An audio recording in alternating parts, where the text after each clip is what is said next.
ये कहानी एक अमीर बुढ़े आदमी की है जिसे इस उम्र में भी जवान लड़कियों की अनबॉक्सिंग करनी है। फिर उसे किस्मत से एक 20 साल की खूबसूरत लड़की मिल जाती है और फिर वो उसकी कैसे केनी छेनी बनाता है, ये हम इस एक्सप्लेनेशन वीडियो में जानेंगे। मूवी की शुरुआत में हम हमारे मेन लीड एक्टर बुढ़े ताऊ को देखते हैं जिसका नाम मैथ्यू होता है। मैथ्यू बहुत बड़ा बिजनेसमैन है और वो काफी अमीर है। मैथ्यू रेलवे स्टेशन के अंदर जाके आज रात पेरिस जाने वाली ट्रेन की टिकट लेने आया है। फिर वो वापस घर पहुंच करके अपने नौकर मार्टिन से बोलते हैं कि मार्टिन तुम सारा सामान पैक कर लो, हम आज रात ही पेरिस वापस जा रहे हैं। और इसके बाद में मैथ्यू का रूम दिखाया जाता है जहां उल्टी सीधी तरह की चीजें पड़ी थी, मतलब लड़कियों के सैंडल और उसके कपड़े। रूम का सारा सामान भी इधर उधर बिखरा हुआ था, जिसे देख ऐसा लग रहा था कि रात को मैथ्यू ने किसी लड़की के साथ पलंग तोड़ कार्यक्रम किया है। फिर रात होने पर मैथ्यू पेरिस वाली ट्रेन में चढ़ जाता है और जाके अपनी सीट पर बैठ जाता है जहां पहले से ही एक सुंदर औरत और उसकी बेटी बैठी हुई थी।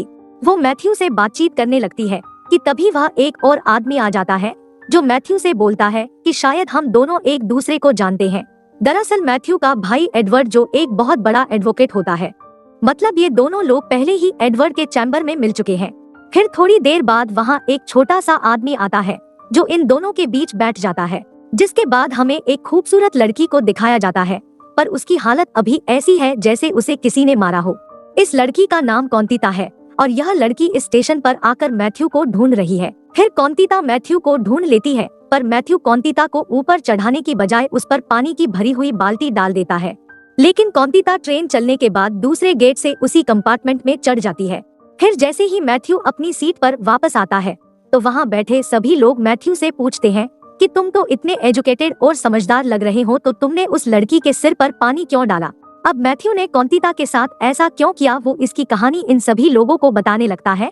और यहाँ मूवी फ्लैशबैक में चली जाती है जहाँ मैथ्यू अपने कजन एडवर्ड के चैम्बर में बैठकर उसके कोर्ट से बाहर आने का इंतजार कर रहा था। तभी कुछ देर बाद एडवर्ड वहाँ आ जाता है।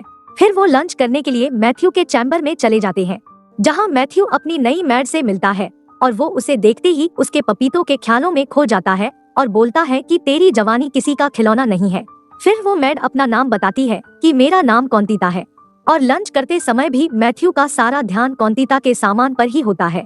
फिर रात को सोने से पहले मैथ्यू अपने नौकर मार्टिन से बोलता है कि कॉन्तिता को बोलो कि मेरी ड्रिंक लेकर मेरे रूम में आए।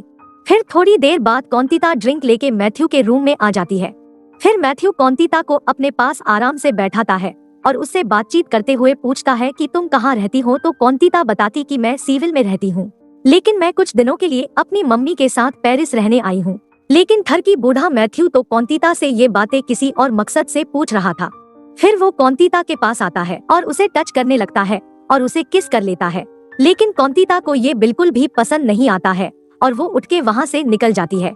फिर अगली सुबह मैथ्यू को कॉन्तिता कहीं नहीं दिखाई देती, तो वो अपने नौकर मार्टिन से पूछते हैं कि कॉन्तिता कहाँ है। तो मार्टिन बताता है कि कॉन्तिता अपनी जॉब छोड़कर जा चुकी है और हमें उसके बारे में कुछ भी डिटेल पता नहीं है। फिर कुछ दिन गुजर जाने के बाद हम देखते हैं कि मैथ्यू एक रेस्टोरेंट की तरफ जा रहा है और रास्ते में कुछ लोग चाकू दिखाकर उसका सारा माल छीन लेते हैं। लेकिन मैथ्यू तो एक रईस ज्यादा होता है। वो रेस्टोरेंट में जाकर बैठ जाता है और उसके थोड़ी देर बाद वहाँ कॉन्तिता आती है जो उसका वॉलेट और उसके पैसे देते हुए बोलती है कि मुझे माफ करना, जिन्होंने तुम्हारे पैसे छीने थे वो सभी मेरे दोस्त हैं। मैथ्यू कॉन्तिता को यहाँ देखकर बहुत ज्यादा खुश होता है, इसलिए वो पैसे मैथ्यू कॉन्तिता को वापस दे देता है। फिर मैथ्यू कॉन्तिता से पूछता है कि तुम काम छोड़कर क्यों चली गई? तो कॉन्तिता बताती है कि तुमने मुझे किस किया था, तो इसलिए मुझे थोड़ा अजीब लगा और इसलिए मैं वहाँ से चली गई। लेकिन इस बार कॉन्तिता यहाँ से जाते समय मैथ्यू को अपना एड्रेस दे जाती है। बस फिर क्या था, ठरकी बुढ़ा अगली सुबह कॉन्तिता के घर पहुँच जाता है जहाँ उसकी मुलाकात कॉन्तिता के साथ साथ उसकी माँ से होती है। उसे देखकर कॉन्तिता अपनी मदर को बताती है कि ये वही ताऊ हैं जिन्होंने हमें पैसे दिए थे। जिसके बाद कॉन्तिता की माँ बुढ़े चाचा के लिए नाश्ता पानी बनाती है। इस सेवा पानी से खुश होकर चाचा कॉन्तिता की माँ को कुछ और पैसे देता है और चला जाता है। फिर अगले दिन हमारा चाचा कॉन्तिता के लिए एक लग्जरी पर्स लेके आता है और इस तरह वो कॉन्तिता को मीठी मीठी बातों में लुभाता है। अब कॉन्तिता भी गिफ्ट लेकर चाचा पर फिदा हो रही थी। कॉन्तिता चाचा को डांस करके दिखाती है और फिर उसके पैरों पर आकर बैठ जाती है। फिर दोनों किस करने लगते हैं, लेकिन हमारा चाचा कहाँ रुकने वाला था, वो कॉन्तिता के मौत के कुएं में अपनी उंगली डाल देता है। तो कॉन्तिता बोलती है कि ये तुम क्या कर रहे हो, हम यह सब कुछ अभी नहीं कर सकते हैं। फिर थोड़ी देर बाद वहाँ चाचा की सासू माँ भी आ जाती है, जिसके बाद कौंतिता चाचा को बताती है कि मेरी अभी तक सील नहीं टूटी है, तो इसलिए मैं अभी तुम्हारे साथ टपाटप करने के लिए तैयार नहीं हूँ, मुझे इसके लिए थोड़ा टाइम चाहिए। फिर अगले दिन चाचा कौंतिता की मदर को अपने घर पर बुलाता है और उनके साथ बातें करता है और उन्हें काफी सारे पैसे देता है।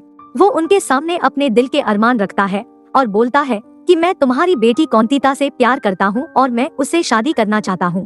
तो सासू माँ बोलती है कि मैं भी यही चाहती हूँ, लेकिन मैं अपनी बेटी कौंतिता से इसके बारे में बात करूंगी।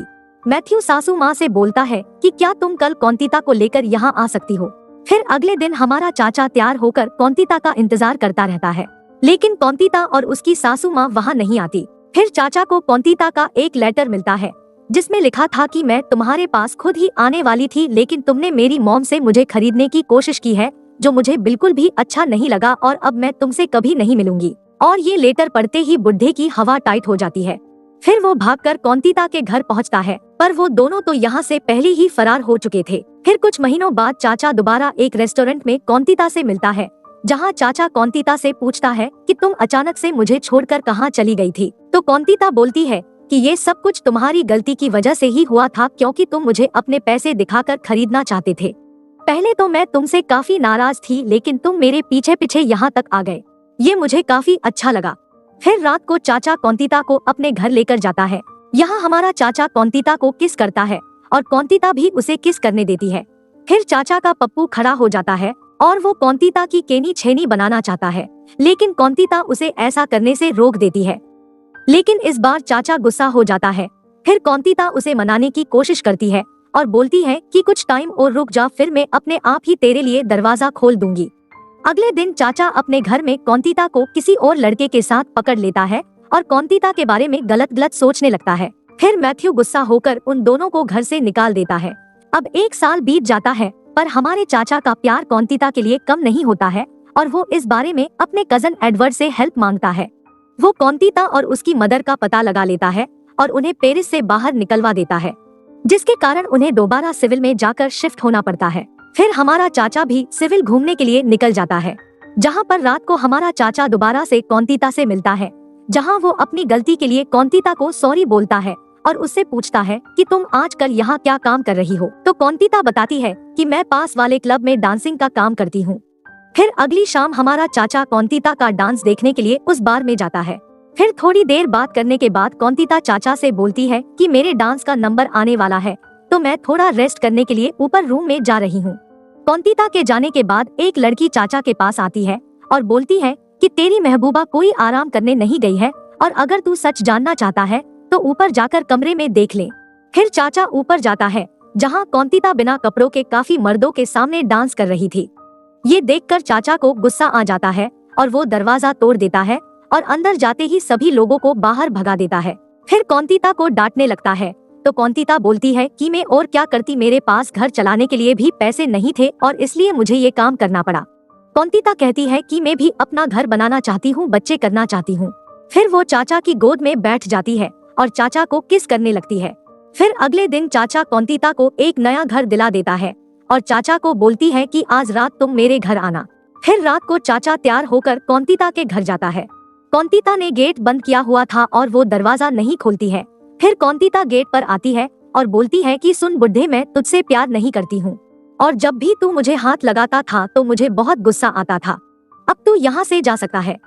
जिसके बाद कौंतिता चाचा के सामने ही अपने एक दोस्त के साथ टपाटप करती है और इस तरह से चाचा का दिल टूट जाता है। अगली सुबह कौंतिता हमारे चाचा के घर आ जाती है, लेकिन हमारा चाचा उसे इग्नोर करते हुए अंदर चला जाता है। लेकिन कौंतिता भी उसके पीछे घर के अंदर आ जाती है। फिर वो चाचा को समझाती है कि तुम्हें एक लड़की को प्यार करना नहीं आता। ये सुनकर चाचा को गुस्सा आ जाता है और वो कौंतिता को जोरदार थप्पड़ मारता है।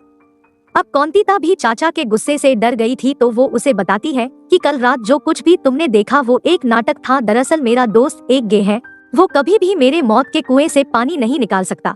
कहानी प्रेजेंट में आती है और कौंतिता चाचा के पास आकर पानी की बाल्टी उसके ऊपर गिरा देती है, जिसके बाद लड़ाई खत्म होती है और इसके बाद ये दोनों एक साथ पेरिस जाते हैं और इसी के साथ मूवी एंड हो जाती है।